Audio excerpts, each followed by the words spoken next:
Welcome to Recovery Report Live. I'm Dan Odess, president of GlobalPro, where we manage risk to recovery, and we have managed more than $1 billion in recovery, and that helped policyholders place insurance, thousands of policyholders, and we want to make sure you have the information you can use. That's what this is all about here on the Recovery Report Live. So if you haven't already, hit the subscribe button, like us, and follow us on all the social media. We want to make sure that you have the notification when we go live every single week right here on the Recovery Report Live. Well, I'm joined by a guest this week, Nick Siegfried, to talk about important construction-related issues. Nick, thank you so much for joining the show here today. Thanks for having me. It's a interesting environment we're in. A lot of legislation changes that are making widespread impact to community associations and to business owners, I would say on the commercial lines. Although, as I have noted on prior broadcasts as of the last several months, and probably repeatedly said it, the initial focus was on the troubled homeowners insurance market. There was obviously, as well as an interest and a focus on reforms needed after the collapse of Surfside. And we can all agree that there was definitely a need for reform. Right. But now we've seen kind of some of the impacts and some of the issues with some of that reform as they've played out and as people have started to analyze things. For instance, not enough engineers could possibly be in the state of Florida in order to accomplish the goal of actually doing all the inspections that they had in time. But talk to me a little bit about some of the things going on in the construction industry, on the legislative level, and then we can kind of break it down and then talk about some of the issues that we think some of the associations should focus on. At the legislative level, what are you seeing and hearing are of concern to you and for community associations? Yeah, you know what I found interesting is that we had Champlain Towers. Before that, we've had a bridge that collapsed at FIU. We had a Miami-Dade College collapse of a parking garage. So certainly significant construction deficiencies and issues, whether new construction or old construction. And the legislature, did the right thing, mandated reforms to ensure that properties are properly maintained and repaired. But the strange thing is that they've also recently in this past legislative session made it more difficult for property owners, unit owners, and community associations to bring claims for construction defects by reducing the statute of limitation and the statute of repose period that an association would have to find construction deficiencies and pursue the parties that are responsible for that. So I haven't been able to figure out how that makes any sense. Other than there's somebody that wants something. Yeah. This is a legislative process that wants something, that has power, that has the clout, that has the money to ask representatives for a change.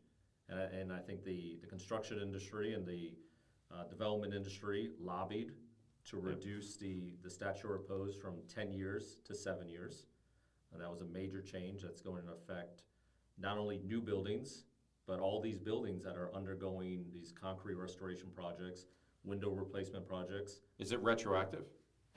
No, it's not retroactive. It takes effect, basically, if you takes effect, I think it was April 10th of last month, and if you find yourself, if you had a right, okay, and now the law just passed and changed, and now all of a sudden you've lost your right, well, that's not the case. You basically have a 1-year grace period. Okay. So that if now you are affected by the new law, as long as you file it within this 1 year, you're okay. If you don't, you're going to be stuck with the new law. Well, we deal with legislation changes that don't make sense all the time in insurance. And we had a chance to talk a little bit about the topic today before we jumped in on here. And one of the things that we were talking about is that, is this really a construction reform or is it insurance reform? Obviously, I would argue, and we had discussed, probably both, right? Who do you think was lobbying hardest for these changes? Well, look, no one likes to get sued. No one likes to continue to be exposed to lawsuits for a period of 10 years, essentially after a TCO, right? You heard it from number of contractors and developers, and their position is, look, this project is 10 years old. I mean, I haven't been on site since the TCO was issued. I haven't done anything. I don't know who's maintained it. I don't know what's been going on. And now, 9 years later, I'm getting hit with a lawsuit, and I have to figure out what's been going on for the last 9 years. They were saying that's unfair. It shouldn't be that long. Yep. You know, if there was something of significance, it would have manifested itself in a much shorter period, within 7 years. So that was their argument. And certainly in any of these 558 cases, you know, as I mentioned, typically it's settled through insurance proceeds. You know, in any of these major construction projects, at a minimum, a developer and the subs and contractors each have their own, either each have their own CGL policies, or there's one just master policy, owner-controlled insurance program or a contractor-controlled insurance program. And one carrier or a bunch of carriers are writing checks to resolve it. So I think it was probably a combination of both. Certainly, you know, contractors, developers are paying premiums, right? A lot of and it now. You know, there's more risk for a building that you can file a lawsuit within 10 years or 7 years. So I think the argument is, again, well, now there should be less risk, so maybe insurance premiums should be going down, right, for contractors and developers. Certainly that would be the argument to their carriers. Hey, look, we got you the 7 years. Well, let's go down that rabbit hole of changes that we did it. So Yeah. I should see a reduction in my premium, right? Well, you know, maybe not. And we thought the same on the property insurance side of it. You saw major reforms to. It started with public adjusting laws, 2010, 2012. Number of those were ruled unconstitutional. And then you had this major AOB reform, assignment of benefit reform, followed almost immediately by one-way attorney's fees issues. And now we're back to legislation that's further restricting public adjusting. And then we're talking about this over here. But the one thing that is missing from it all, and I've talked exhaustively about this, is any sort of reflection of it in this, the policies, the products they're actually selling, and the savings. Because a lot of people talk about the cost of it, but they're also not focused on what it's actually even covering.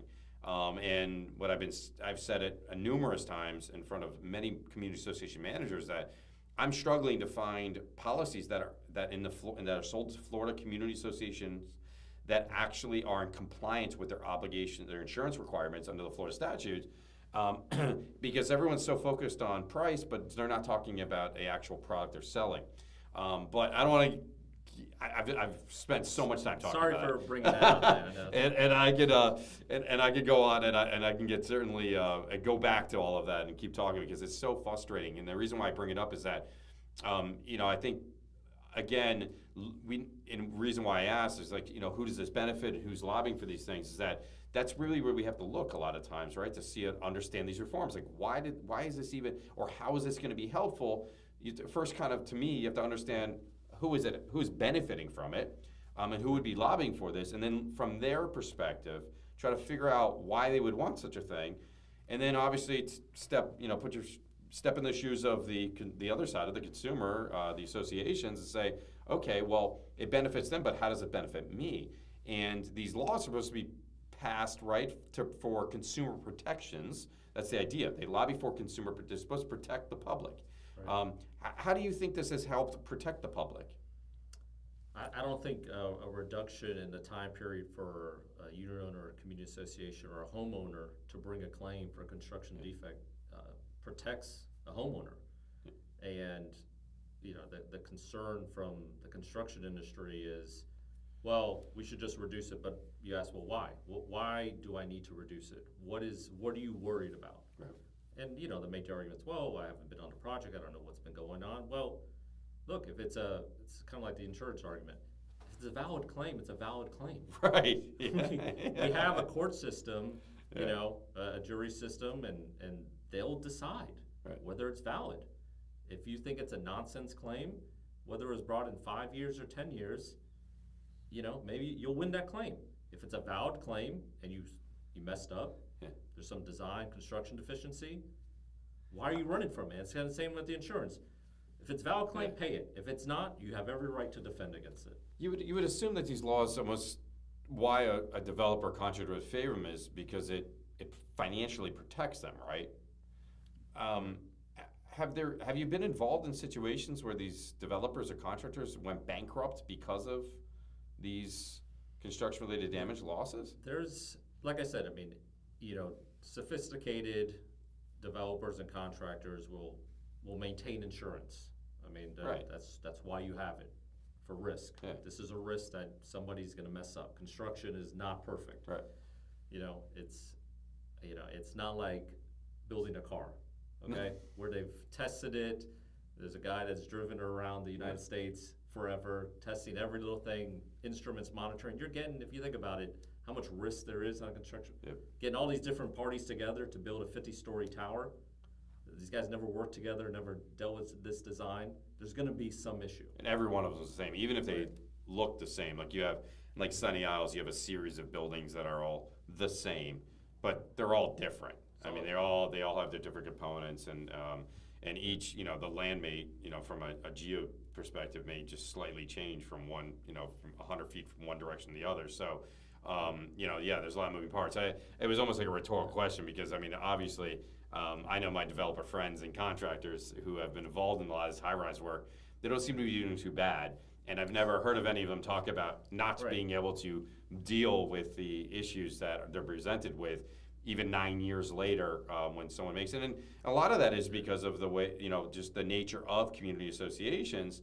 But if the developers and contractors are profiting from the development and building of this, and they've decided to participate in the construction of these community associations, they know this is a function and a risk of doing that work anyways. That's been already baked into evaluated. So that's why I also don't understand what is the point of reducing the time period of doing it when so many of them have already baked this into their process and have gotten used to dealing with it. And Exactly. so what do you think they missed in the legislation that could possibly be added to it, or changes that you would hope to see in the future that may really kind of even or balance or more balance the scales here?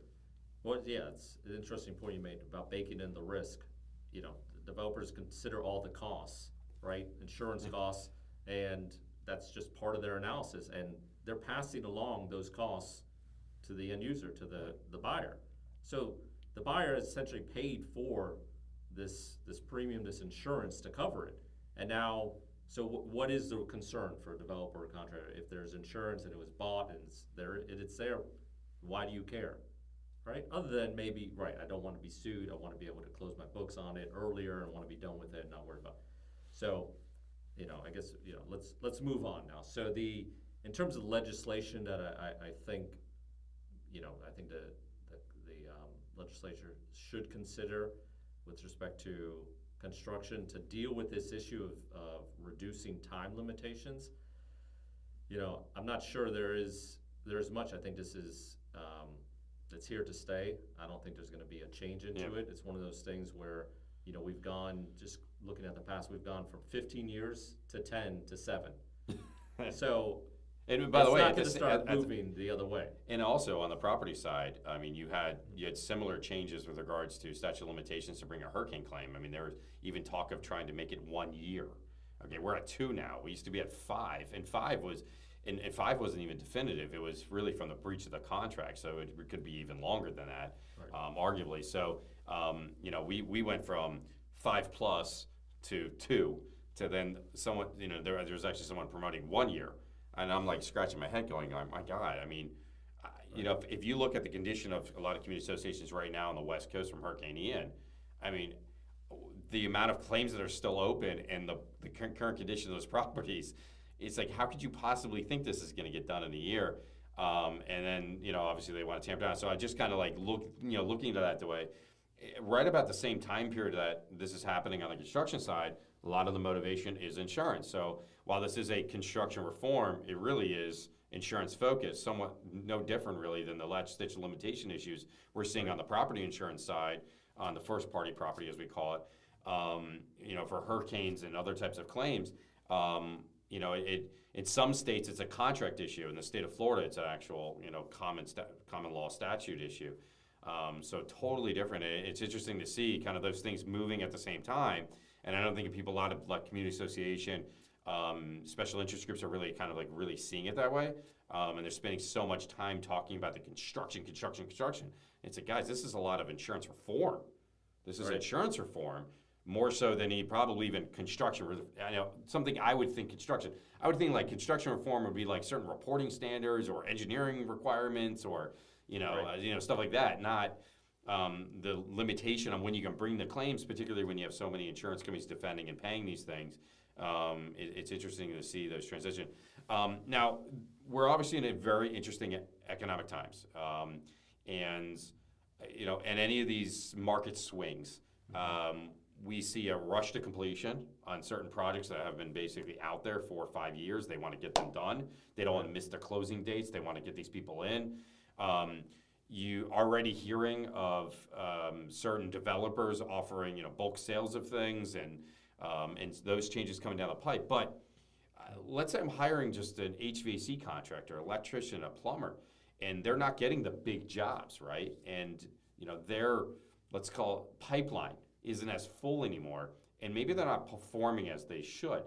What's going on the term? Like, if I want to move on from a contractor or deal with some deficiency in their work, like, what are the steps I got to go through as a community association, and what are some of the pitfalls and issues that you're seeing? Right. So everyone's busy right now, especially with these reforms and getting contractors in to do repair work, and we're stretched in terms of new development and repair work for contractors. And in terms of the labor, I mean, there's labor shortage, material shortage, and there's concerns over the quality of the work. And I always tell people I only see the problems on condo projects. So for me, it's just another contractor has messed up, and we got to default them and terminate them. But it's I wanted to talk a little bit about community associations and termination of contractors. It's not, hey, let's just, this guy, he doesn't show up. I don't, his workers, they're not wearing the right shirts, or they're showing up late and they don't know what they're doing, and let's just terminate them. It's not that simple. Okay, you just don't terminate somebody when you have a contract with them. Yeah. You kind of got to back it up a little bit, take a deep breath, and look at what the contract says. Okay, that's the first thing you got to do. Let's see what the contract says about termination. It should address it one way or the other. And in our contracts, we include a default. You got to default somebody first. Give them an opportunity to cure. That's something that's probably negotiated, 3 days, 7 days, something like that. And that's the first requirement. Hey, you got to notify them that they're in default. And only until you do that can you then move to termination. So you got to satisfy that first requirement. If you don't, you just send a termination letter. That's going to be a great argument for a contractor to say, oh, you terminated me. It's a wrongful termination. I'm suing you for my lost profits. Is there like a cure period in some of these contracts? Is that like you just got to notice some of the issue, they get an opportunity to kind of fix the thing or figure out a way to resolve the issue, whatever it is? Yeah, I mean, it all depends on the project, and the contract, the scope, and the contract, and what type of cure period it is, whether they just have to commence the cure during that time period or whether they have to complete the cure. And then another thing is, to terminate somebody, it has to be a material breach of the agreement. It can't be, hey, the contractor showed up late today, let's get rid of him. And we caught him. He didn't show up today. Yeah. Or, what, he didn't, his paint was a little sloppy in this one area. He's done everything else fine, but we got him over here. Our associate engineer said it's wrong, terminate him. That's not a substantial breach. It's got to be something significant before you can pull the trigger and use what I've called the T word. Okay, yeah. The T word it's dangerous, fraught with peril. Okay, comes with consequences if you don't do it right. The T word is termination. Yeah. So you need to make sure it's substantial breach. If the contractor is just constantly late, he's late on the project. Okay, that's substantial. If his work is constantly bad, being rejected by the association rep or the engineer, whoever it may be, or causes damage to other property. Causes damage, right? He's installing windows, and he's installed a set of windows and they leak. Notify him. Hey, these windows leak. He doesn't fix it. You notify him again. You document it all. Doesn't fix it. Okay, that's substantial. Right. So you got to follow those steps, because again, if you don't, the contractor's going to have the argument that you wrongfully terminated me. And a lot of these contracts, there'll be performance bonds as well. A surety on a performance bond is different than a carrier. Their obligations are different, and their rights are the same as the contractor. So whatever the contractor's arguments are going to be and defenses, waiver, or, well, owner, you didn't pay me, or owner, your plans were bad. They're gonna raise all those defenses. In addition, the bond has certain requirements that need to be met in order to obligate the surety to do anything. And sometimes that's just missed by an association. They may forget they have a bond or not follow the requirements of the bond. You need to open up that bond and see what it says. Because you need to notify, there's basically 3 requirements to notify the surety of intent to declare a default of the contractor. Surety has the right to come say, let's have a meeting before you move forward. The next is you have to actually default the contractor. And then next you have to terminate the contractor and tell the surety, I'm willing to pay you the balance due to complete the project. Interesting. Okay. And, just like you deal with insurance carrier, the surety's gonna say, you're gonna check off every single box. Of course. If you didn't do one, Of course. denied. And that's different than warranty work, right? And I think that's I sometimes see these community associations when I'm in the meetings for other reasons. They're talking about different things going on. Then there's this whole conversation about warranty on the work and coming back and whether they need to do it. So you have the bond, you have the insurance, and then you have a warranty.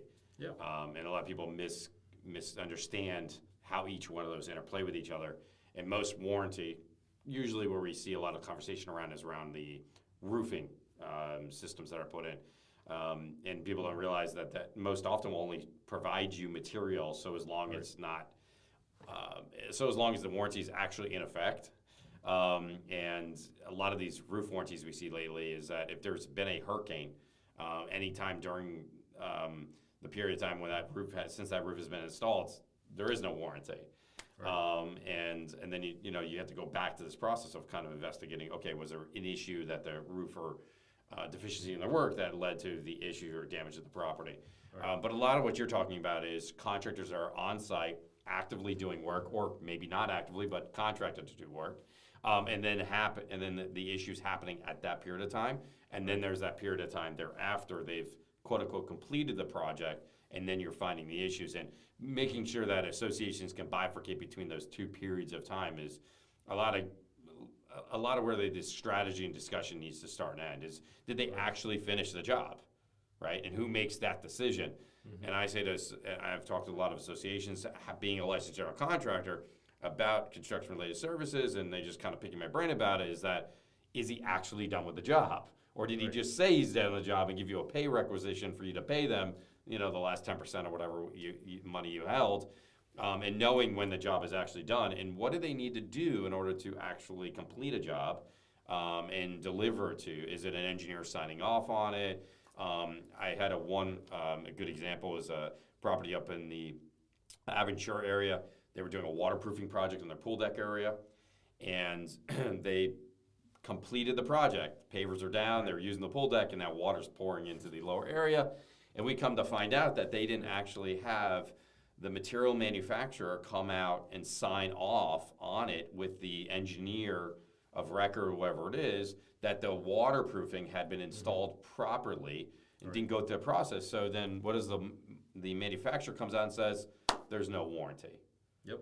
So it just, again, I think these are some of the things that we're hearing, and we see all the time. I know you're laughing because I'm sure you've heard this before. It's amazing that it happens. Yeah, The stories we hear and the things that people do, it's why I have a job. Yeah. Because people just don't do the right things, or they can't communicate. Yeah. And that's why we have claims. That's why we have disputes. But that is a good point. There needs to be, I think, for community associations in general, I always stress this. It's not the job of a property manager to manage a construction project. It's tough. Right. That's not their job. That's Their job is to an manage the important building. statement. That's Yes. and I love it. A property manager is not there to manage a construction project, Right. because that happens all the time. It shouldn't be.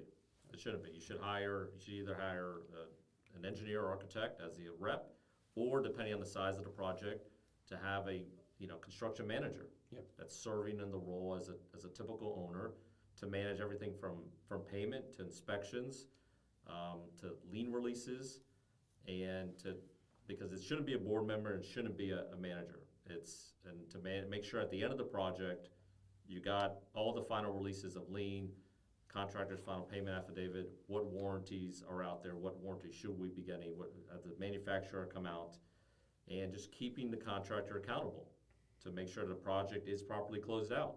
Any loose ends are tied up. It's just difficult for a manager to do that. There's professionals out there. I always say you got a significant project, spend a little bit more, okay? You spend a little bit more now with an attorney, getting the right contract in place, and then spend a little bit more in an owner's rep. You'll save yourself a lot more at the end with either change orders, disputes, whatever it may be. I think we could do a whole another topic on construction. No, and I want to wrap up on this because I think it's, particularly with these new reserve study requirements, a lot of community associations, particularly in Florida, are going to be doing a lot more inspections. They're going to be learning a lot more about their building earlier on in the process of going through this. And there's going to be major projects in there, and trying to figure out when it's appropriate to hire a third party, whether it's an owner's rep or an architect engineer, to oversee these things. Making sure that their competency understands the processes of going through, and making sure that all the things were done in order to get that last payment to the contractor of whoever it is that's doing it, can avoid a lot of these issues. Because if it's part of the process through the duration of construction, you should avoid any sort of termination issues, right? And bonding issues, and issues with insurance and those things. And you should get to an end of project, and then it should be warranty work. I mean, that's ideal. That's the most ideal situation. Or if there is a problem, you have somebody that's been on site documenting things. Yes. Yeah. And this way, the argument back and forth in litigation is going to be clear, because there's be documentation, correspondence, and that correspondence should help to reduce the need for litigation, right? But if there is need for it, it's been documented. Yep. By somebody who's a professional who knows how to handle it. No, all makes sense. Well, Nick, it's been awesome, man. Thank you so much for joining us here in the Griffin studio. It keeps getting better in here. We just keep improving this space. You've been here a couple of times, and it's awesome to finally get used to the studio and everything else. Thank you, everyone, for joining us. How can our audience find out more about Siegfried Rivera and your law firm and contact you? Certainly go to our website, siegfriedrivera.com. Has information about our firm, our attorneys, our practice, construction, real estate, and community association law. You have all the attorneys there. We have newsletters, a lot of information on the website. Yeah, they do a great job of doing a lot of outreach, whether it's through community association, CE classes, and the newsletters, and the email blasts. I mean, I even get many of them. So awesome stuff. But again, Nick, thank you so much for joining us. Thank you to our audience for tuning in this week on the Recovery Report Live. We always go live at 11 o'clock Eastern Standard Time right here in the Griffin studio. And if you haven't already, like us and follow us and hit that subscribe button to make sure that you get the notification when we go live. Again, Nick, audience, thank you so much for joining us. We'll see you right here, same place, same time on the Recovery Report Live.